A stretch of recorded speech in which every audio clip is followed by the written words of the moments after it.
Hello, everyone, and welcome back to Jake Stick with Jacob Elyachar Podcast. I'm your host, Jacob Elyachar, the chief content producer and writer of JakeStick.com, a pop culture entertainment news website. Now, if you guys are listening to this on YouTube, or watching this on YouTube, or listening to this on your podcast format, please give us a 5-star review or like the video, please, and thank you. I'm very excited today because I'm welcoming this incredible woman. She is an author, a businesswoman, the co-founder of the women's nonprofit Women with Voices. As of this recording, she has 49,300 Instagram followers, and she's also the host of the Amplify with Jordan Emanuel podcast. So please help me welcome Jordan Emanuel. Hello. Didn't you expect that to get an intro like that? No, I did not. I was pleasantly surprised. Well, thank you so much, Jordan. So, guys, before we get started, we were actually in New York. We were actually lived in the same building, but never ran into each other. No, that is really crazy. Yeah, it tells you that New York is a big place. So, Definitely, even when you live in the same place. absolutely. So, let's get started. So, when did you get interested in performing? How did that passion evolve into desire to work in the entertainment industry? I think it was something that it's just something I was born with, to be honest with you. I think I was always have my father tell you, he will say I was a performer from a young age. Then I went through a shy phase, and then I kind of got reacquainted with, entertainment and talking with people and journalism in high school. I did an American university program for broadcast journalism, and that's kind of what reignited that passion. I love broadcast journalism. I actually went to school for that at Boulder, Colorado. So, Oh, okay. There's another commonality. Same. I got my degree at the University of Miami in broadcast journalism as well. So I yeah. gotta say, broadcast journalism does a ton of good. Yes, and I definitely didn't go the traditional route. I really didn't feel like living in the middle of of nowhere, getting those local news experiences under my belt. I was always super into entertainment and music journalism. And I think from a course perspective, those courses have evolved because when I was in school, it really was like either sports broadcast or hard news, and that was it. So now I see there's so many more classes for entertainment journalism and other avenues that I would have loved to do, but I was ready to come back to the Northeast coast. So I kind of skipped out on the Midwest local news side of things. And there's nothing wrong with the Midwest with the local. I've seen a lot of tons of people go through the Midwest to Absolutely. get where they are. So kudos to them. And I'm currently based in Kansas City right now. So I'm back home after 4 years in New York. So it's great to have that Midwest feel because that's something you don't get in New York City.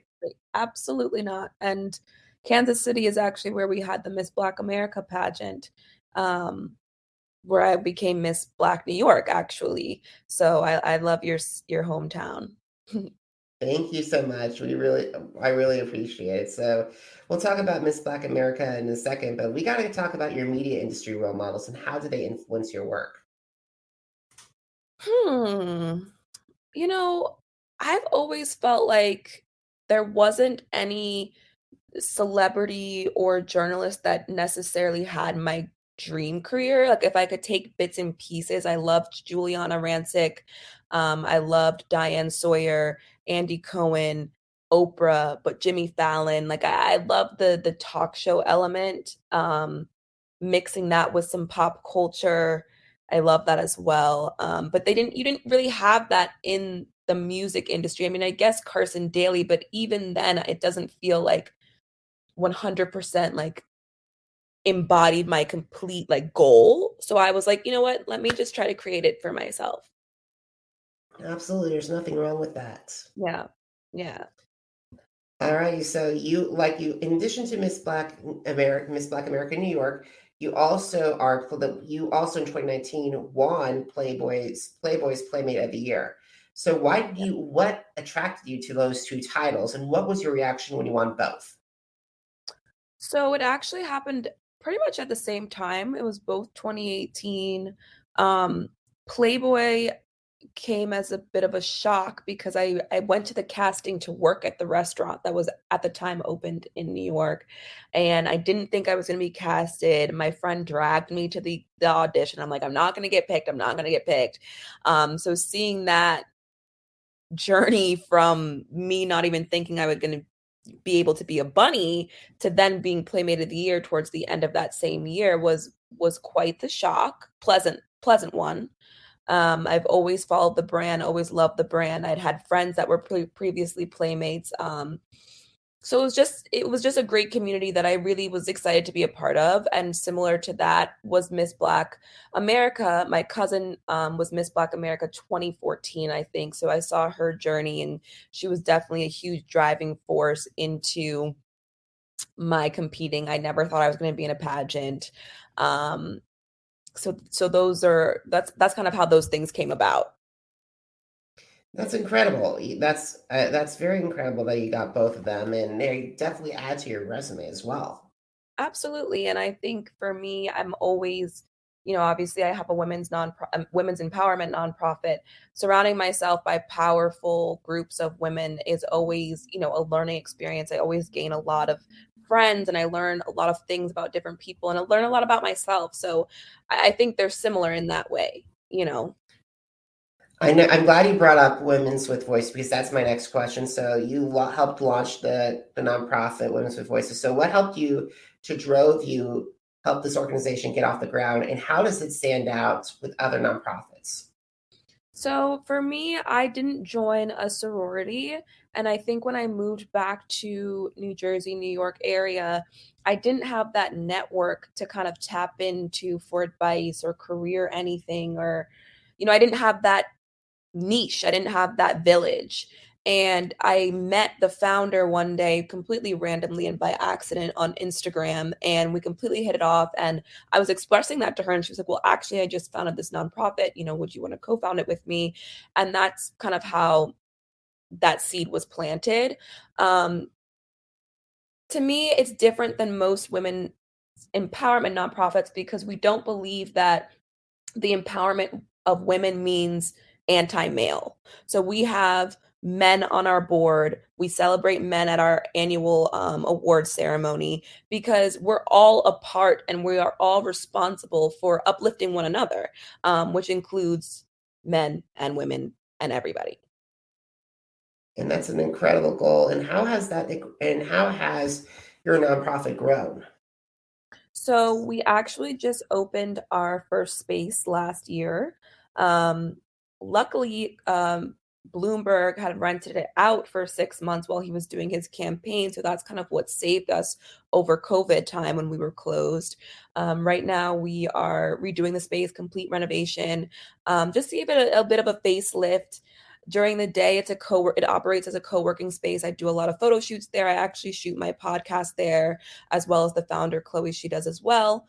It's right in the heart of Brooklyn, across the street from the Barclays Center. So, it's great to host your events, but then we also have our workshops that operate out of there and our meetings for Women with Voices. So, having that physical space has been a huge source of growth, but convenience for us. And you said it's a great neighborhood too, right next to the Barclays Center. So you can see the Knicks compete. You could also see a concert there. I've had so many incredible memories Yes, within being in that neighborhood. So you're very, very lucky to have that piece of prime real estate. definitely. So I know that when we started talking about COVID and like the challenges that you face. So what have been some of the challenges that the pandemic presented to yourself, and how did you overcome those obstacles? I mean, I'm still feeling the fallout from COVID really. I'm still not working to the full capacity that I was pre-COVID. I think it definitely changed the entertainment industry in a very permanent way where we're kind of realizing what's really needed in person versus what's not. So the workload is definitely different. And in that space, I kind of had to create my own work. Um, I had to create my own opportunities. That's when I started the podcast, and it allotted me the time to actually do the podcast, which is what I studied, which was what my main goal has always been. So I finally had the time to slow down and focus and remind myself where I want to go and place the time it needed to get there. So it's been a balance. So we both have something in common because we're both podcast hosts, and and thanks to the pandemic, the podcast really helped me take off in 2020. Even though it's celebrating its 2 year, we just celebrated our 2 year anniversary, Right. 2019. So as a podcast host, I always love to hear about how you like what your research process was to find the format, and also who did you emulate? Because for me, I have Rob Cesternino, who's a top Mhm. reality TV podcaster, host of Rob Has a Podcast, and then my friends Scott Yeager and Derek Kaczynski over at Challenge Mania. So and also a little bit of Bobby Bones mixed in with Zach Zing as well, because I have to have some music in there. So what are some of you what are your some of your role models? So I don't know that I necessarily modeled or was influenced by people more than I was an actual show. So to me, I wanted to bring back that nostalgia of like the MTV in the 90s and the early 2000s when we were seeing TRL, when we were seeing music video countdowns, or 106 in Park, when we were seeing those music videos and those artist interviews, behind the music with VH1. So to me, it was like more a nostalgia based on a time than an actual, person or persons. Um, again, Diane Sawyer, I love, but Andy Cohen and Jimmy Fallon, how they bring pop culture and a certain energy and a certain fun was definitely something I wanted to incorporate. I wanted to be lighthearted, considering the year and a half we've all gone through. We didn't need to talk about anything serious anymore. I just want to know what songs you like, because it always surprises people what songs we have in common, or, oh, you like that person? Wow, I wouldn't have thought that. So it really is a great conversation to bring out a different side of people that we wouldn't normally see. I totally agree, and also like learning from your guests. Like I've learned so much from the people I've had on. It's like we could talk for hours Right. about what I've learned. So have you learned anything lessons from your guests? Yes, actually, in a recent episode, I spoke with the astrologer Elisa Kelly, and she was explaining kind of the astrology and the background of each sign and how it's influenced by music. And I thought that that was so interesting. We had Coco Rocha, and she was explaining how she uses music to help her pose in her photos, and how it embodies certain energy that she can then portray in images. So, yeah, it's definitely interesting how people utilize that as a tool in their respective fields.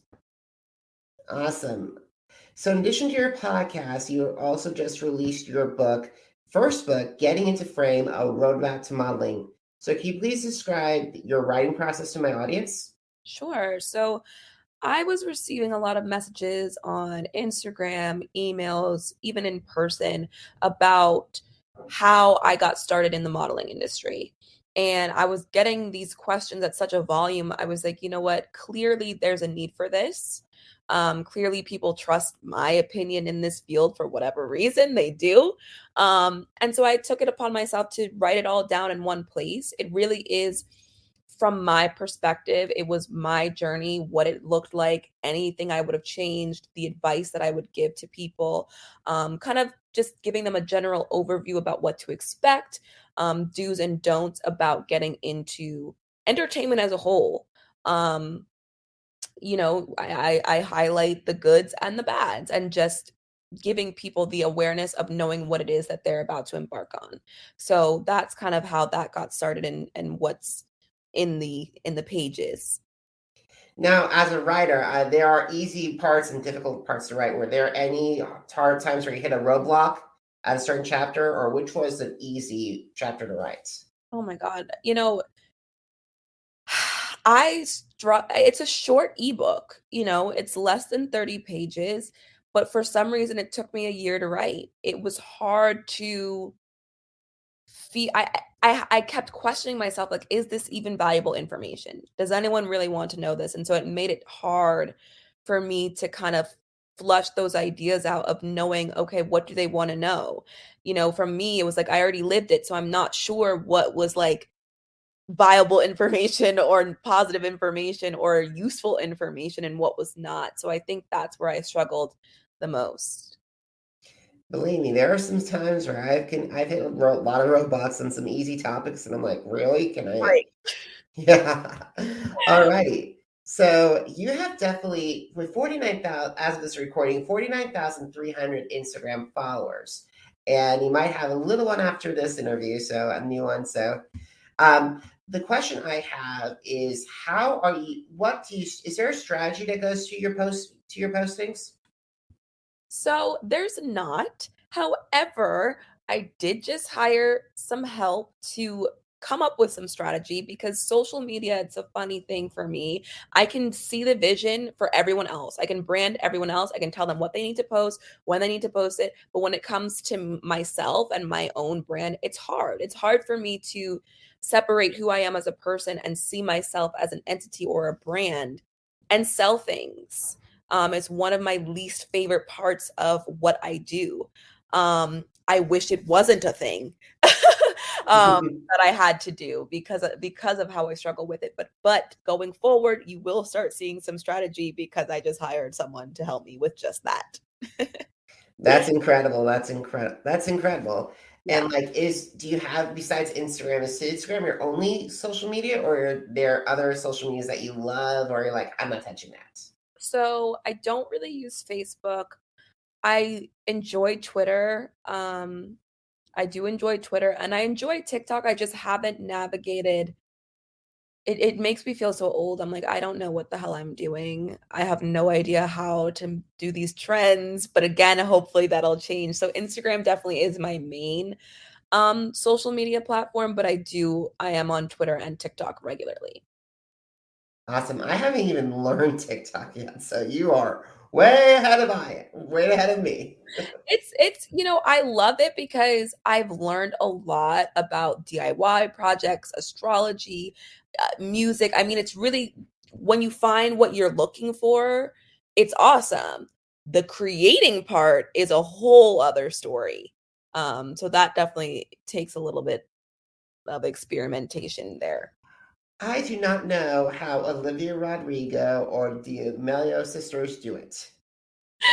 I truly have no idea, honestly. I mean, at this point, I'm sure they have a whole team that helps them, but to begin with, I don't know. I truly don't know. But then again, I think back to when I was a teenager and we were doing like the trendy dances of like Soulja Boy or whoever it was. And I'm like, we probably would have recorded it and I probably then would have been on TikTok. But now it's like, I don't know. I don't know. The transitions and everything is tough. I totally agree, because for me, I remember that Corma Bolita, and then that one, da da da, da, and then Yeah. everything goes crazy at the last one. Yeah, I Yeah. remember that one. Yes, exactly. Yeah, so we got to start winding down our conversation. So, if you had the opportunity to meet with people who want to go into the entertainment industry, what advice would you share with them?